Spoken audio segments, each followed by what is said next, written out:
தமிழடியான் சொந்தங்கள் அனைவருக்கும் வணக்கம்.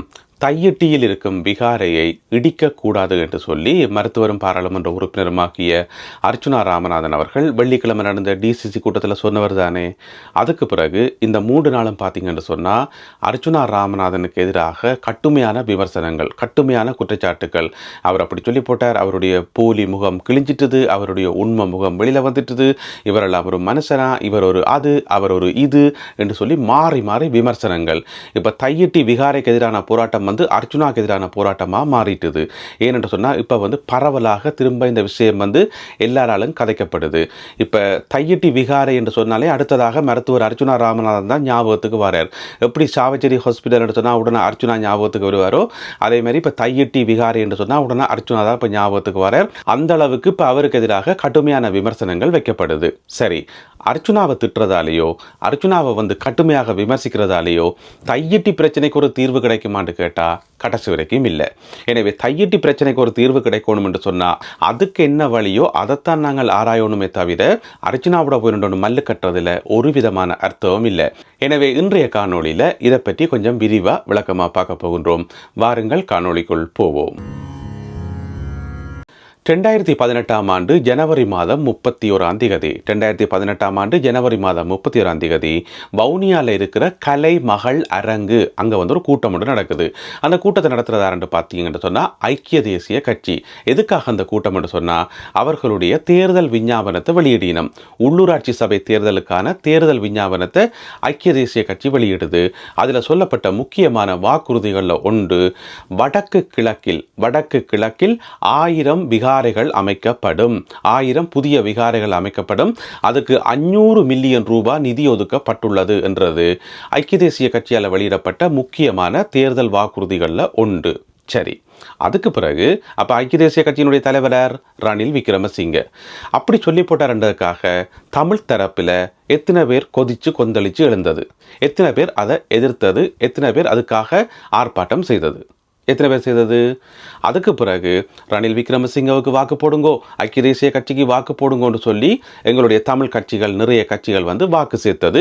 இப்போ கடைசியாக நடந்த தேர்தலில் கூட ரணில் விக்ரமசிங்கவுக்கு வாக்கு போடுங்கோ, ரணில் விக்ரமசிங்கவுக்கு வாக்கு போடுங்கோன்னு சொல்லி இவியல் கேட்டவே. சரி, வடக்கு கிழக்கில் 1000 விகாரைகள் அமைக்கப்படும் என்று சொல்லி அதுக்கு நிதி ஒதுக்கப்பட்ட பிறகும் கூட நீங்கள் ரணில் விக்ரமசிங்கவை ஆதரிக்கிறீங்கள், ஐக்கிய தேசிய கட்சியை ஆதரிக்கிறீங்கன்னு சொன்னால் அதனுடைய அர்த்தம் என்ன? என்ன அர்த்தம்? அந்த விகாரைகள் அமைக்கப்படுறது உங்களுக்கு ஒரு பெரிய பிரச்சனையே இல்லை. எனவே வடக்கு கிழக்கில் விகாரைகள் அமைக்கப்படுறது யாருக்கு பிரச்சனை? யாருக்கு பிரச்சனை? எங்களுடைய தமிழ் அரசியல் கட்சிகளுக்கு பிரச்சனையா? அப்படி இருக்கிற மாதிரியே தெரியல. அதாவது தையிட்டியில் இப்போ ஒரு விகாரை அமைக்கப்பட்டிருக்கு தானே, திஸ்ஸ விகாரை. இதனால் கூட எங்களுடைய தமிழ் கட்சிகள் எல்லாருக்கும் பிரச்சனையான்னு கேட்டால் அப்படி இல்லை. அதுக்கு மறைமுகமாக ஆதரவு கொடுத்தவர்கள், சத்தம் போடாமல் பார்த்தும் பார்க்காம இருந்தவர்கள், மறைமுகமாக கண்டும் காணாமல் விட்டவர்கள் என்று சொல்லி கனவெறிஞ்சு இருக்கணும். எல்லா அரசியல் கட்சிகளுமோ எல்லா அரசியல் கட்சிகளுடைய தலைவர்களோ அதை எதிர்க்கவே இல்லை. அப்படி இருக்கும்போது விகாரைகள் அமைக்கப்படத்தான் செய்யும். ஒரு சில குறிப்பிட்ட மக்கள் மட்டும் தொடர்ந்து போராடி கொண்டிருக்கணும், தையிட்டி விகாரை அகற்றப்படணும் என்று சொல்லி குறிப்பிட்ட கொஞ்சம் மக்கள் போராடி கொண்டிருக்கணும். அவர்கள் மட்டும்தான் போராடினோம். ஏனைய அரசியல் கட்சிகள் எல்லாரும் சும்மா இருக்கணும், பேசாமல் பார்த்து கொண்டு தான் இருக்கணும். சொல்லப்போனால் மறைமுகமாக அதுக்கு ஒரு ஆதரவை கொடுத்து கொண்டிருக்கணும். சுருக்கமாக சொல்லப்போனால் எங்களுடைய தமிழ் அரசியல் கட்சிகள் ஒன்றுபட்டு ஒரே குரல் கொடுக்காத வரைக்கும் எங்களுக்கு எதுவுமே நடக்க போறதில்லை, எந்த விதமான விடிவும் கிடைக்க போறதில்லை. இதுதான் கசப்பான உண்மை. இப்போ டாக்டர் அர்ச்சுனா ராமநாதன் அவர்களை பார்ப்போம். அவர் என்ன சொன்னவர்? அந்த பௌத்த விகாரியை இடிக்க தேவையில்லை, அதுக்கு பதிலாக இழப்பீடு கொடுக்கணும்னு சொல்லி டாக்டர் அர்ச்சுனா ராமநாதன் அப்படி சொல்லி போட்டார்ன்றதுக்காக அவரை நாங்கள் எதிர்க்கிறோம். அதாவது வெளிப்படையாக ஒரு மனுஷன் ஒரு விஷயத்தை சொன்னால் உடனே அவரை எதிர்க்கிறது, அவரை துரோகி என்றது, அவரை அப்படி என்றது இப்படி என்றது. இதுவே சத்தம் போடாமல் சைலண்டாக பேசாமல் இருந்து மறைமுகமாக ஆதரவு கொடுத்தா அவருக்கு எதிராக எந்த விதமான கருத்தும் இல்லை. இப்படி நாங்கள் இருக்கக்கூடாது. ஒருத்தர் வெளிப்படையாக கதைக்கிறார்ன்றபடியே அவர் கெட்டவர் என்றும், சத்தம் போடாமல் ஆள் இருக்கிறபடியே அவர் நல்லவர் என்று சொல்லி நாங்கள் முடிவெடுக்கவே கூடாது. சொல்லப்போனால் இந்த அமைதியாக இருந்து மறைமுகமாக ஆதரவு கொடுக்குறாக்கள்லாம் உண்மையான டேஞ்சரான ஆக்கள். டாக்டர் அர்ச்சுனா பொறுத்த வரைக்கும் அவர் இந்த சித்தர்கள் மாதிரி, உங்களுக்கு தெரிந்த சித்தர்கள் எப்படி இருப்பினோம் என்று சொல்லி இந்த மாவடி சித்தர், இந்த தேரடி சித்தர் என்று சொல்லி இந்த நாங்கள் கேள்விப்படுற சித்தர் மேலே எல்லாருமே உண்மைகளை சொல்றதுக்கு ஒரு காலம் தயங்க மாட்டினோம். அதுவும் யாரை பற்றியும் கவலைப்பட மாட்டினோம், எதை பற்றியும் கவலைப்பட மாட்டினோம். அவையல் பாட்டுக்கு சொல்லி கொண்டே இருப்பினோம். அதுதானே உண்மை. இப்போ ஒரு சித்தர்கிட்ட போயிட்டு நாங்கள் ஆசீர்வாதம் கேட்குறோம்ட்டு வைங்கோன், சித்தர் சொல்லுவார், அடை அழிஞ்சு மண்ணுக்கு போகிற இந்த உடம்பை வச்சுக்கொண்டு உனக்கு என்ன ஒரு ஆசீர்வாதம், சரி சரி இருந்தாலும் நல்லா இருன்னு சொல்லி ஒரு ஆசீர்வாதத்தை சொல்லுவார். அப்போ எங்களுக்கு கோபம் வரும். ஆனால் அவர் சொன்னதான் உண்மை, உடம்புன்றது அழியத்தான் போது, மண்ணுக்கு போகத்தான் போகுது. எனவே சித்தர்கள்ன்றது அப்படித்தான். அதே மாதிரி தான் டாக்டர் அர்ச்சுனா ராமநாதன் அவர்களும் போகிற போக்கில் உண்மைகளை சொல்லி போட்டு போய்கொண்டே இருப்பார். அது கன சந்தர்ப்பங்களில் இது வெளிப்பட்டிருக்குது.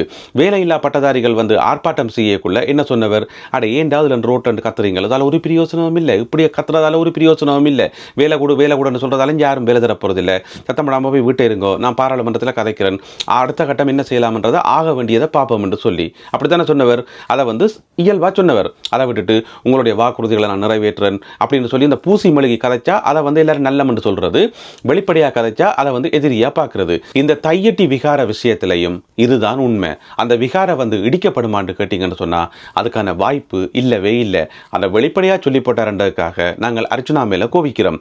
அதை தெரிஞ்சு கொண்டு சத்தம் போடாமல் இருக்கிறார்கள் எல்லாரையும் நல்லாக்கள் என்று சொல்றோம். இங்க இதுதான் நடக்குது. எனவே அன்பான மக்களே, நாங்கள் தெரிஞ்சு கொள்ள வேண்டிய விஷயம் என்னன்னு சொன்னா, எங்களுக்கு உண்மை சொல்ற ஒரு ஆள் வேணும். சரியோ பிள்ளையோ, நாங்கள் ஏற்றுக்கொள்கிறோமோ இல்லையோ, எங்களுக்கு இனிப்பா இருக்குதோ கசப்பா இருக்குதோ அது பிரச்சனையே இல்லை.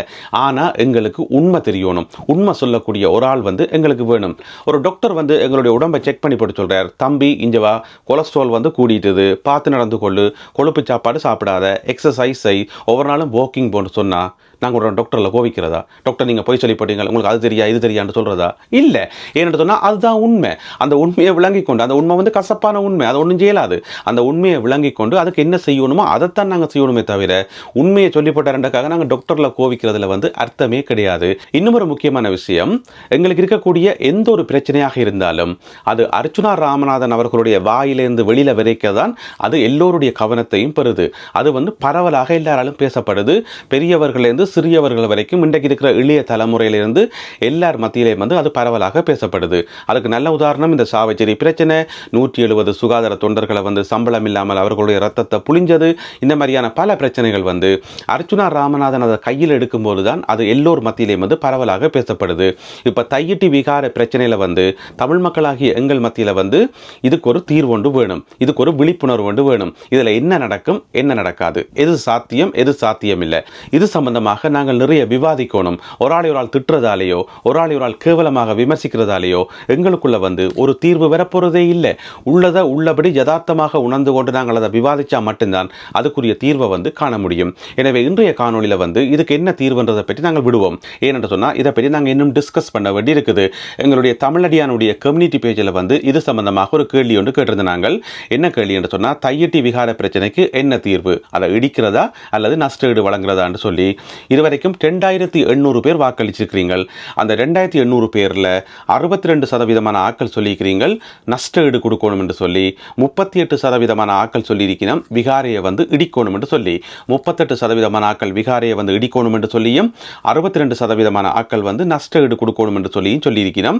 2800 பேர் இதுவரைக்கும் இந்த காணொளி ஒளிப்பதிவு செய்யப்படும் வரைக்கும் வாக்களிச்சிருக்கிறோம்.